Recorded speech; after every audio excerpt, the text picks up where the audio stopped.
Friend, आज मैं त्रिकोणमिति या ट्रिग्नोमेट्री का पार्ट 6 बता रहा हूँ। क्वेश्चन है कि यदि tan theta this equal to 3/4 तो sin theta plus cos theta minus tan theta upon sec theta plus cosec theta minus cos theta का मान ज्ञात कीजिए यदि कोण C this equal to theta. कितना है कोण C this equal to theta.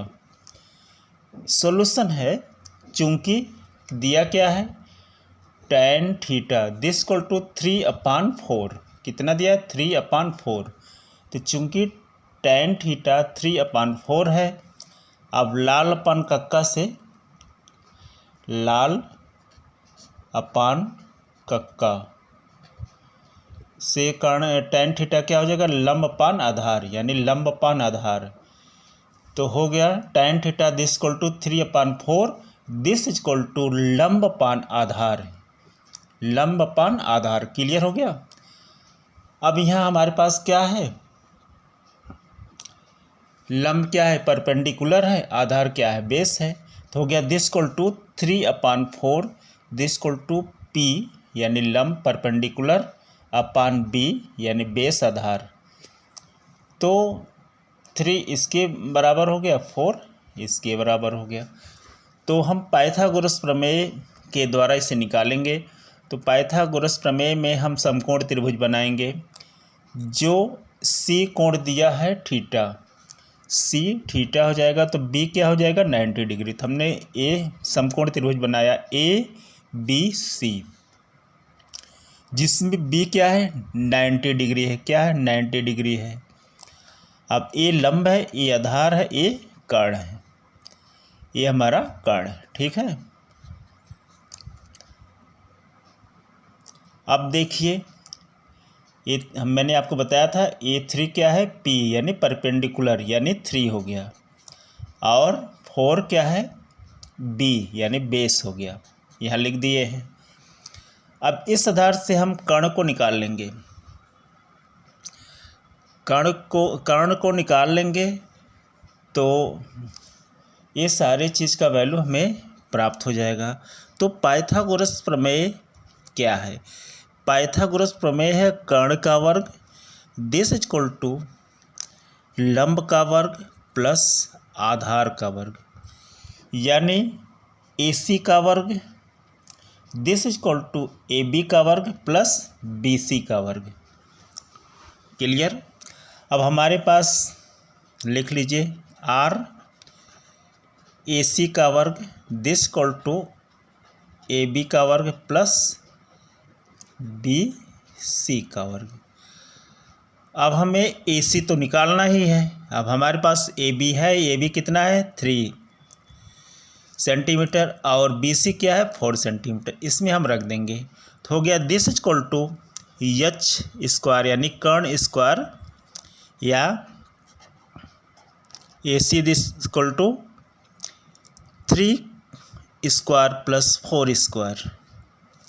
तो 3 स्क्वायर कितना हो जाएगा 9 हो जाएगा, और 4 स्क्वायर कितना होगा 17 हो जाएगा। ये 3 स्क्वायर कितना होगा 9 हो जाएगा, और 4 का स्क्वायर कितना होगा 16 हो जाएगा, सॉरी 16। ठीक, कितना हो जाएगा 16 यानी 16 हो जाएगा। तो हो गया AC this equal to 9 plus 16। इस दोनों को जोड़ देंगे, तो ये दोनों को जोड़ देंगे तो हो जाएगा 25। ये दोनों को प्लस करेंगे कितना होगा 25 यानी 25 हो गया दिस इक्वल टू 25। इसलिए H यानी AC बराबर H क्या है हाइपोटेन्यूज यानी कर्ण है। जो AC है तो AC बराबर H बराबर √25। अब 25 का वर्गमूल निकालेंगे तो 5 आ जाएगा। तो हमारे पास कर्ण कितना आ गया 5 सेंटीमीटर। कितना आ जाएगा 5 सेंटीमीटर, एक कर्ण हो गया।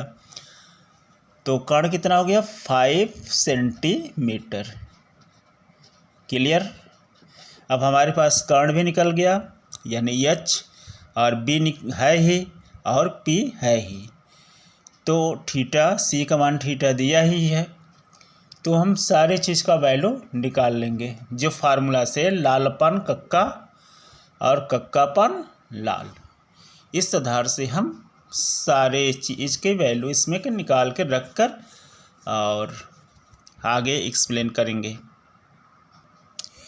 चूंकि P यानी परपेंडिकुलर 3 जो लंब है, B बेस जो आधार है, कर्ण हाइपोटेन्यूज यानी कर्ण जो है, ये तीनों हमें प्राप्त हो गया है। लंब 3 सेंटीमीटर और आधार 4 सेंटीमीटर और कर्ण क्या है 5 सेंटीमीटर। तो हम उसका जो है अलग अलग मान निकाल लेंगे। साइन थीटा निकालेंगे, कास थीटा का, टेन थीटा का, सेक थीटा का, कोसेक थीटा, काट थीटा का, अलग अलग मान निकाल के इसमें रखेंगे। रखने के बाद जब सॉल्व करेंगे तो इसका वैल्यू आ जाएगी। तो क्रम से आप देखिए, sine theta, cos theta, tan theta, cosec theta, sec theta और कास थीटा का अब इनका सब वैल्यू निकाल रहे हैं क्रम से। तो पहला क्या है sine theta. Sine theta equal to लंबपान कर्ण, यानी लाल अपान कक्का, इस साइन हो गया लंबपान कर्ण, ये लंबपान कर्ण। तो लंब कितना है 3 है, कर्ण कितना 5 है, तो साइन थीटा इक्वल टू हो गया 3/5। देखिए ये प्रश्न को अच्छी तरह समझिएगा, क्योंकि इस प्रकार के प्रश्न छोटे छोटे पार्ट वाइज बहुत देते हैं, तो आप इसे अच्छी तरह से देखिएगा। ये साइन थीटा हो गया। अब कास थीटा क्या होता है, आधार अपन कर्ण। आधार अपन कर्ण, आधार कितना है 4 है, कर्ण कितना है 5 है। तो कास थीटा इक्वल टू 4/5 यानी 4/5। 4/5 ये कास का हो गया। अब इसी प्रकार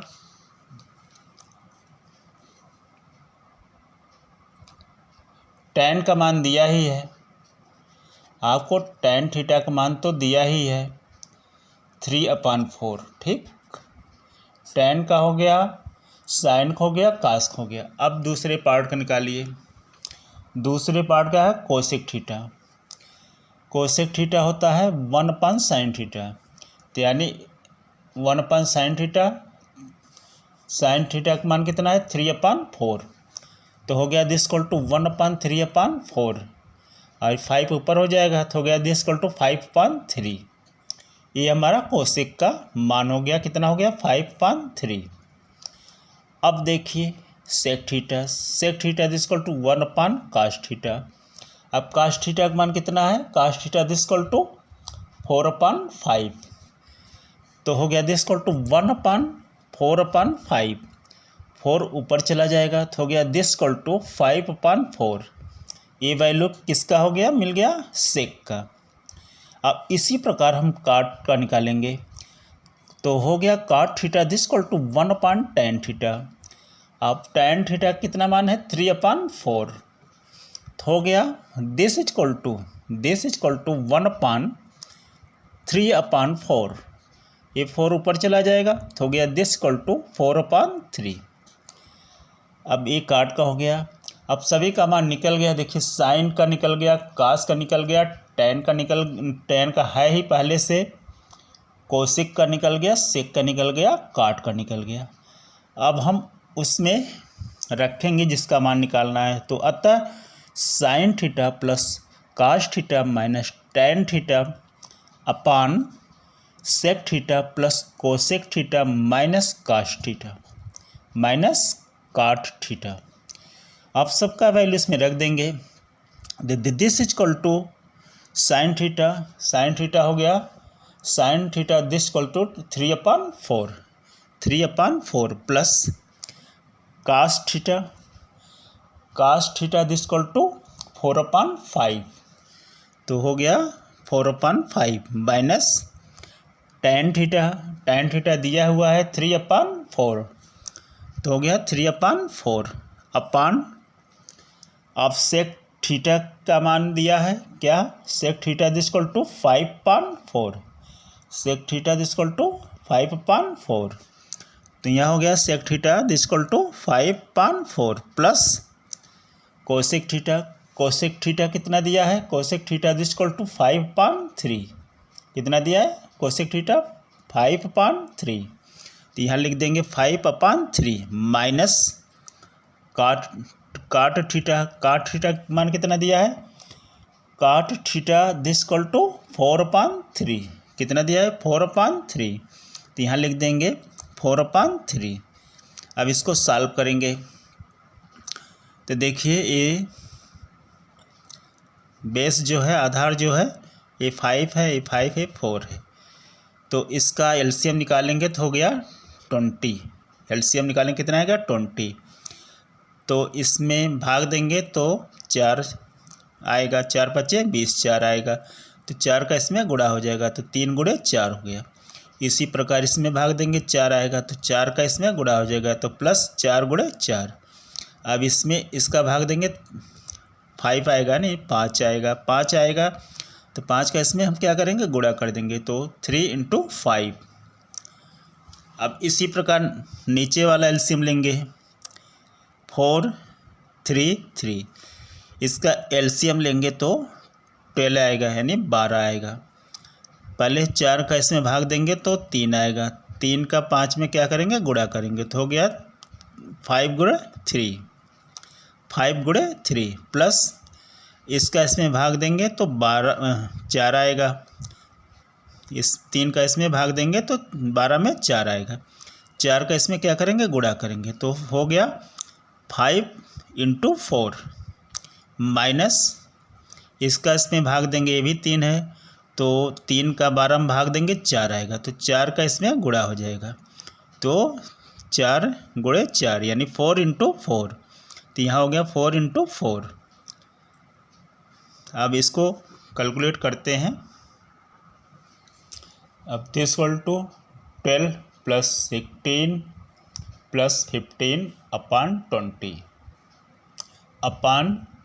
15 + 20 - 16/12। अब ये वाला कैसे आया है मैं एक बार आपको और बता दे रहा हूँ। अब यहाँ देखिए दिस इक्वल टू 3 × 4 तो ए दिस इक्वल टू 12 हो जाएगा यानी 3 × 4 = 12 हो जाएगा प्लस 4 × 4 यानी 4 × 4 दिस इक्वल टू 16 हो जाएगा यानी 16 हो जाएगा माइनस 3 × 5 यानी 3 × 5 ये 15 हो जाएगा यानी 15 हो जाएगा अपॉन 20 है ही।